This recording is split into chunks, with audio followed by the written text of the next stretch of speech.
the rains, even there are some parts of Kitui where there are no rains, we have to adopt the climate smart agriculture. We must now shift from relying on rain-fed agriculture and shift our focus to irrigated agriculture. This is Beyond Facts. Good morning, ladies and gentlemen. It's a beautiful day today, and this is another episode of Beyond Facts Show, your favorite podcast. This morning, we are privileged to have in our presence the County Minister in charge of Agriculture and Livestock, Dr. Mbaya, Kimwele. Karibu sana waziri. Thank you very much. Thank you very much. So we are going to have a discussion with the Waziri, Dr. Mbaya Kimwele, who is in charge of Agriculture and Livestock, Kitui County Government. And Waziri, to start us off, you can tell us, it is now almost 3 years into Governor Malombe's administration. Can you tell us what projects, what programs in your docket have had high impact to the people of Kitui County? Thank you, Philip. First is to thank you and your team for inviting me to this Beyond Facts forum platform. We're able to hear our views and especially on what we are doing. My name once again is Dr. Mbaya Kimwele. I'm the County Minister for Agriculture and Livestock from the County Government of Kitui. Thank you for your question. There are several programs which, since when His Excellency Dr. Malomba came in, and the programs which were clearly put in Governor's Manifesto, the Kitui Promise, we've been able to do serious milestones, and we have achieved a lot, and they are quite impactful to the people of Kitui. One is revival and revitalizing of extension services. When we came in, the extension services were somewhat neglected. But after we came in, this was the governor's priority, that the core mandate of agriculture is to train farmers and capacity farmers. And through that direction, we've been able to activate our extension services. All our extension officers across the county, that means the crops extension officers and the livestock officers, all of them are mobile, for instance, now. We have motorbikes, we have allocated fuel for them to be able to move. We've designed an automated digital platform where they can report, and we have had several field days across the county. The other bit I will say, and I'm privileged and I can proudly say that we have been able to achieve, is to organize our farmers into cooperatives. That is farmer cooperatives. We've formed cooperatives across the county. Every ward, we've been able to divide our ward into 4 areas, the 4 clusters. And we have organized our farmers into cooperatives, farmer cooperatives. Now, as we talk, we have around 25 farmer produce organizations which are active. We've provided inclusion grants and matching grants to some of them. We have even revived some of livestock cooperatives which were dead. So every ward has a livestock cooperative because we want to organize our livestock farmers, because livestock is one of the enterprise which has a lot of potential in Kitui. As you know, we are leading in goats farming, that is gala goats. We are leading also in indigenous chicken, kuku kienyeji. And we also are having bragging rights when it comes to ndengu production, that's the green gram, sorghum, cowpeas. Therefore, and we called all the leaders in these cooperatives into a session in Kitui, we revived them, and we've mapped on how we are going to vaccinate our animals. In fact, we are going to vaccinate our animals through cooperatives because we want to strengthen them. How do we strengthen them? We give them some funding. We are giving them some funding so that when we launch the vaccination, because they're the people who are close to the farmers. That is one area. The other thing I would proudly say is when the governor came in, we were able to revive Kitui Agricultural Show and Trade Fair. This is a very big platform where innovators, traders, farmers, investors, macro, small enterprises, Juakali, Mamamboga, everyone who comes to this agricultural show. And even the pupils and students and schools, they're able to come. When they come, they're able to learn different technologies and innovations, and they go up down to their farms and replicate. And we have had so many success stories. People have testified that when they came into the agricultural show, they're able to tap and copy some of the innovations, and they're able to replicate them to their field. And apart from that, agricultural show stimulates the economy.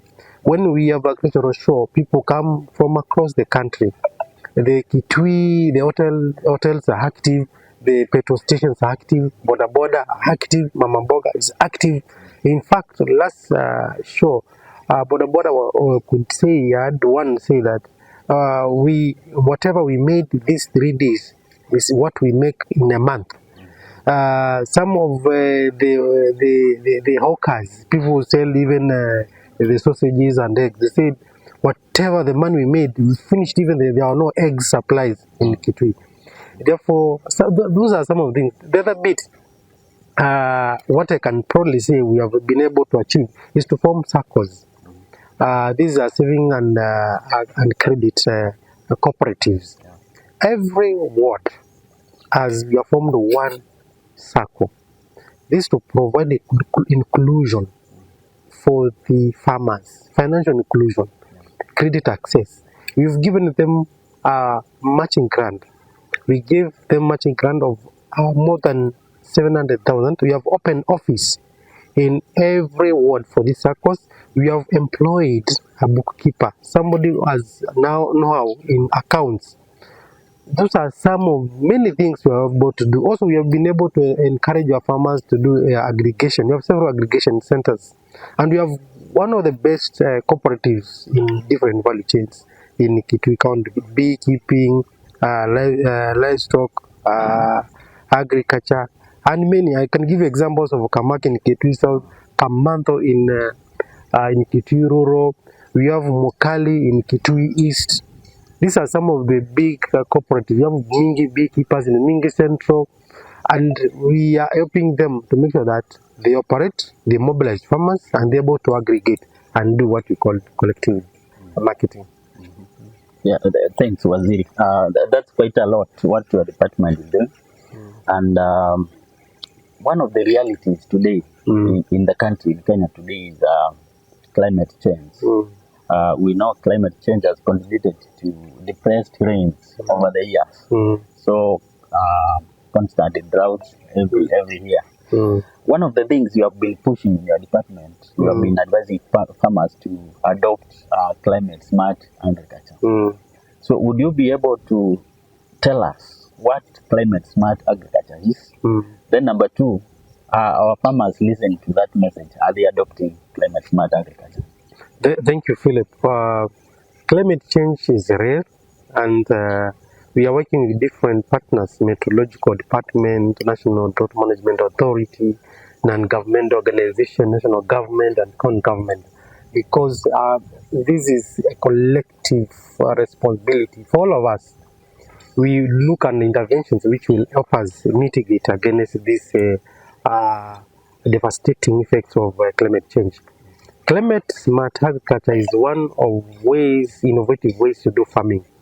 Why do we say climate smart? We're saying we have climate change, but we have to farm in a smart way, where we must make sure that we look for resilient and adopt to methodologies which can survive in harsh conditions. And some of the examples of climate smart agriculture, you look at the things like irrigated agriculture, because our area, and we've faced these erratic rains, like right now, or that is October, November, December rains. We had expected that we shall have depressed, poorly distributed rains across the county. And it has come to be true that the rains, even there are some parts of Kitui where there are no rains. Yeah. And we are telling the farmers this is not the end of life. We have to adopt the climate smart agriculture. We must now shift from relying on rain-fed agriculture and shift our focus to irrigated agriculture. We are working a whole government approach. We as ministries in agriculture, Ministry of Water and Irrigation, County Ministry of Environment and other partners, we are working as a team. And we have several interventions. One, under the Ministry of What, we have construction of sand dams, that is the Ministry of Environment. These sand dams have done a lot. The areas where we have sand dams, where we are able to stop the running water downstream and we are able to do irrigation. We have more than 40 class irrigation across the county, where we have put our farmers into groups, and we have done subwells, and these farmers are able to irrigate as a team. Then the other bit is also advising farmers on the best breeds to keep when it comes to livestock. One is Gala goats. Gala goats, we've been able to give more than 20,000 Gala goats in the county because we want to change our breed. We want to breed which adapts to climate smart, the climate issues around this place. And we getting testimony from farmers that these goats are doing very well. And if you look at our rains right now, the little rain which we've been able to get, it's enough to produce shrubs for goats. The other thing also encouraging farmers to do pasture production for livestock. Grass growing, it takes like 2 rains or 3, and able to get enough grass, you're able to harvest, and it has a good market. The other bit is also training what we call kitchen garden, making sure that every household and every mom and every house has a kitchen garden where you can use the water from the kitchen of to, and they have a conical garden. You can have where you can have sukuma wiki, you can have something for you. That's one of the things. The other thing, we have other technology like conservation, use of pits. Yeah, we have a very small hole, 9 by 9, able to do plant maize or whatever you want to plant. That hole is able to trap water. And we have many other programs. What I encourage farmers is when we call you for barazas and farmer clinics, please attend. Please attend. There's habit, and there's habit of when we call for meetings, only few people will go. But when we've been called by agricultural officers, please attend. We have given our contacts for agricultural officers, and as a county, we also developing as a ministry, we are developing a platform, digital platform, where you're able at the tap from your screen, you're able to see all extension officers, the both agriculture, related crops, and livestock officers. Also, we have done vaccinations to prevent diseases. Therefore, we've done many things around climate smart. And away from that, we are asking farmers, please plant drought-tolerant crops. We have very many varieties cutting across. We have the cowpeas, we have green grams, we have sorghum, we have millet, we have cassava, and we have different varieties. So don't just go plant maize because you want maize. You can plant cowpeas and go trade and buy maize. For instance, now a kg of cowpeas, what do you call nzoko here in Vikamba, in Nairobi is trading for Kenyan shillings 200. A kilo of maize is around 70, 50 there. So when you go, say you plant cowpeas here, you harvest, you go sell in Nairobi or sell even here, You can buy maize. you can buy maize. Yeah. You can go buy maize. So the trading. So let's focus on where we have strength. Yeah. So Waziri, my follow-up question would be the local farmers in the street, are they listening to that message about adopting new methods of farming, or they are stuck on the traditional ways of doing farming? Farmers are listening, and I can tell you they are listening. If you look at the food security assessment for which we did with the National Drought Management Authority with partners, and the results were released in July this year. If you look at long average production of ndengu, of cowpeas, of sorghum and millet, there was high increase in production in terms of acreage increased, and also in terms of production levels. That means that people are listening. They are doing more of the total crops. This year around March, April, June, there was high production of pigeon peas, Mbaya, which goes to mostly to coast. That means people are listening, because those are some of the examples you can take. The production for this year vis-a-vis the production around the other years, and the long average production. Therefore, for me, I say the farmers are continuously adopting. Even now, as we talk, most of horticulture, tomatoes, sukuma wiki, most of it here in Kitui comes from here. Unlike other years where we used to import everything from Central and other places. Why? Because people are going to irrigate their farms. If the people have farms along the rivers, there's a lot of irrigation taking place around Kitui.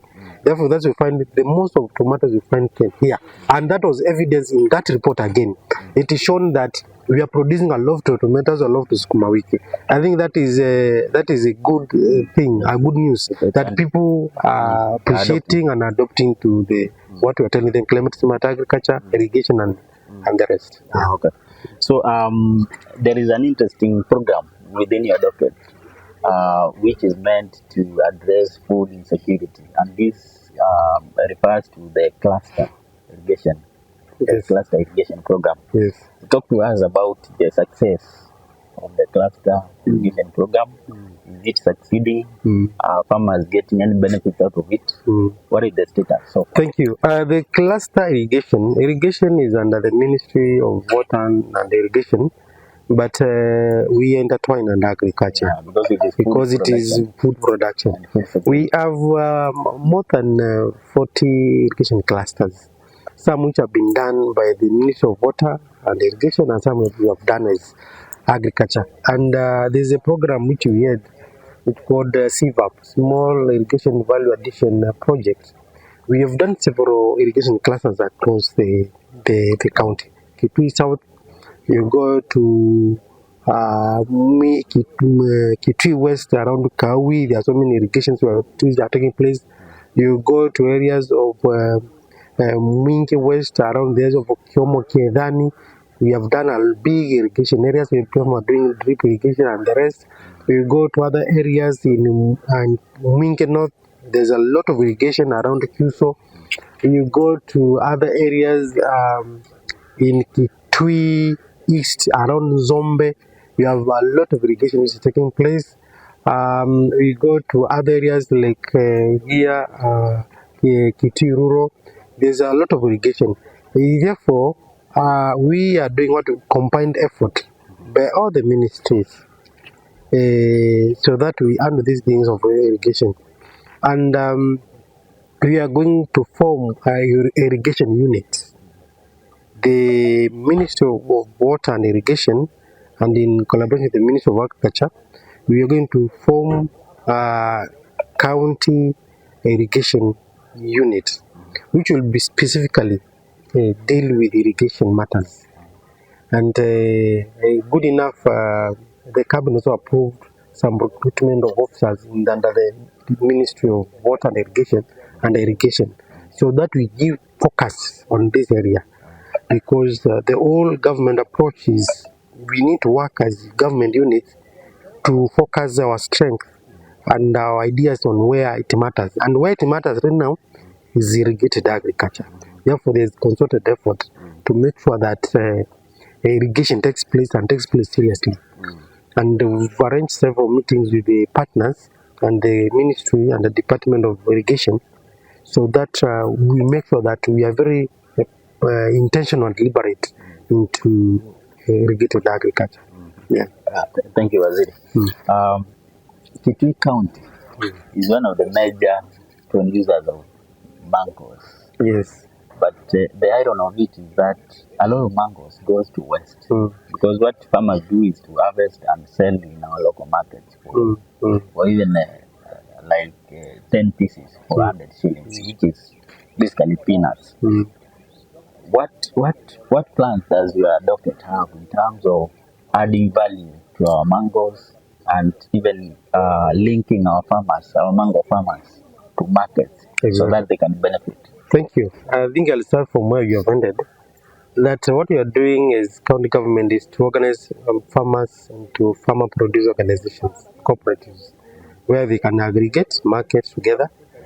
I'll give you examples. We have 25 FPOs, but not all of them are on mango. In Mwingi, we have formed a new farmer producer organization. Here, I'll give you an example of here in Kitui West, Mutonguni. There's a farmers cooperative where they're able to aggregate. And the farmers are like Weissman, is an example of a farmer from there, with a cooperative and with one of the extension officer called Lule.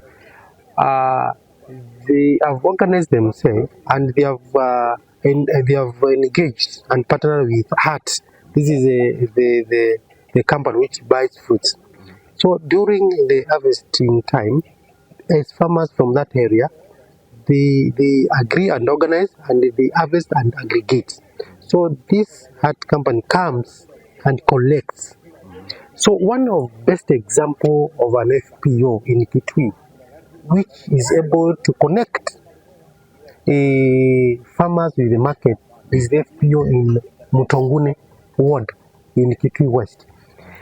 And if you can have time and talk to 10 farmers, and those farmers in that, they are saying the issue of mango market is gone, is addressed. And that's where we have clustered areas where we have many mangoes. We have clusters in Migwani, Mwingi, Tomo Kedani, Kivou, Mwingi Central, as one of them which has a lot of mangoes. We have also clustered the area of Zombe, Zambani, that area, to be one of the biggest. We have also clustered some parts of Kitui East and the Kitui Rural. And all of them are being put into farmer producer organization. The best and sustainable way to handle the issue of mango is through the farmer themselves when we are organizing cooperatives. The other thing, we are encouraging the private investors to come and open industries here. And under the Ministry of Trade, we have the County Aggregation Industrial Park, KAIP, there. When we are looking at the land use, we have segregated areas where we can give some piece of land to those farms or enterprises they want to do value addition. Therefore, I want to call upon the investors, the people out there, and want to establish industries. We have a program where we have secured some areas for you in the KAIP, County Aggregation Industrial Park, which is at Kanyonyo, where we can come, have an arrangement, you put your plant, and we have aggregation centers there, we'll have cold rooms there, where we'll be able to aggregate your mangoes and value add. But we as county government and as Cecm for agriculture, we can encourage us as government to open a factory to do production. It is not sustainable, we'll not be able to do anything.